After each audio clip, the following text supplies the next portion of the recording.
Hello दोस्तों, नमस्ते, जय माता दी। मैं अपने चैनल सोनम अभी लोकगीत नेहा अभी लोकगीत दोनों पे आप लोग का स्वागत करती हूँ। एक छोटा सा बहुत प्यारा सोहर का उठान गीत लेके आई हूँ आप सबके लिए। आप लोग सुनिएगा, फुल वॉच करिएगा, कमेंट बॉक्स में ज़रूर बताइएगा कि हमारा सोहर का उठान गीत आप सबको कैसा लगा। तो चलिए मैं सुनाती हूँ, आप लोग सुनिए। और आप सभी से रिक्वेस्ट है कि अपना आशीर्वाद प्यार दुआ जरूर दीजिए और ज़्यादा से ज़्यादा सपोर्ट कीजिए। तो चलिए मैं सुनाती हूँ, आप लोग सुनिए।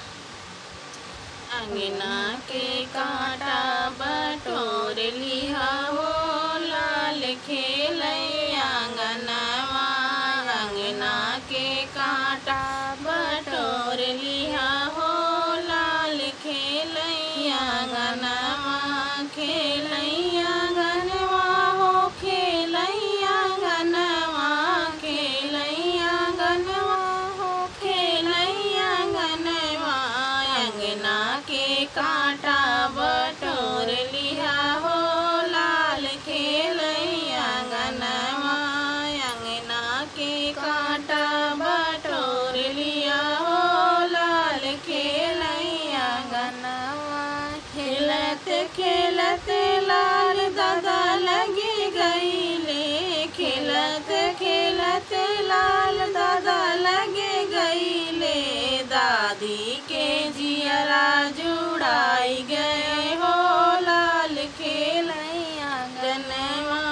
दादी के जियरा जुड़ाई गए हो, लाल खेलैया अंगनवा। अंगना के कांटा बटोर लिहा हो, लाल खेलैया अंगनवा। अंगना के कांटा बटोर लिहा हो, लाल खेलैया अंगनवा।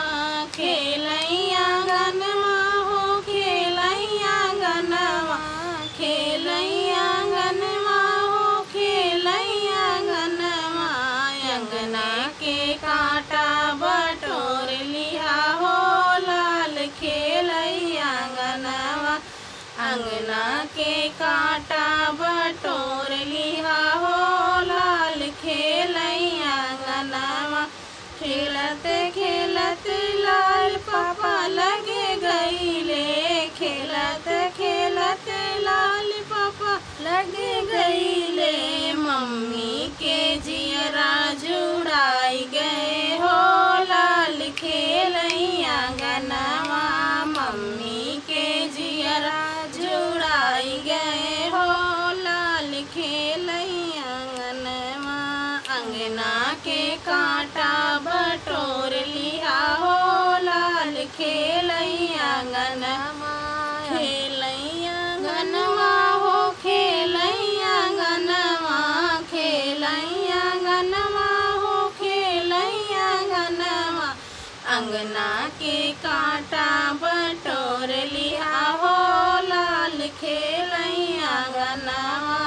अंगना के कांटा बटोर लिहा हो, लाल खेलैया अंगनवा।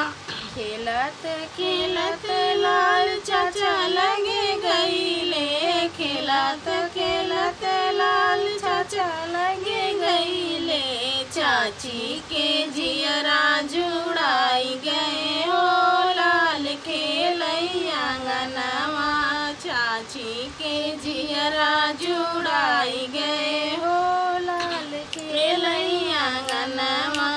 अंगना के कांटा बटोर लिहा हो, लाल खेलैया अंगनवा।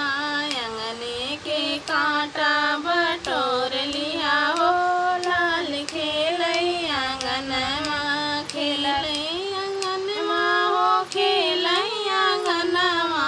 खेलैया अंगनवा हो, खेलैया अंगनवा। अंगना के कांटा बटोर लिहा हो, लाल खेलैया अंगनवा। अंगना के कांटा बटोर लिहा हो, लाल खेलैया अंगनवा। खेलत खेलत लाल फूफा लगे गईले, खेलत खेलत लाल फूफा लगे गईले। बुआ के जियरा जुड़ाई गए हो, लाल खेलैया अंगनवा। बुआ के जियरा जुड़ा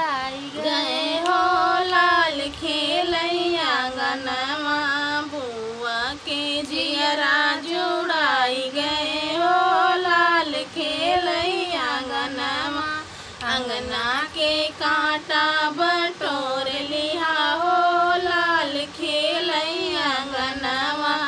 अंगना के कांटा बटोर लिहा हो लाल खेलई अंगनवा। खेलई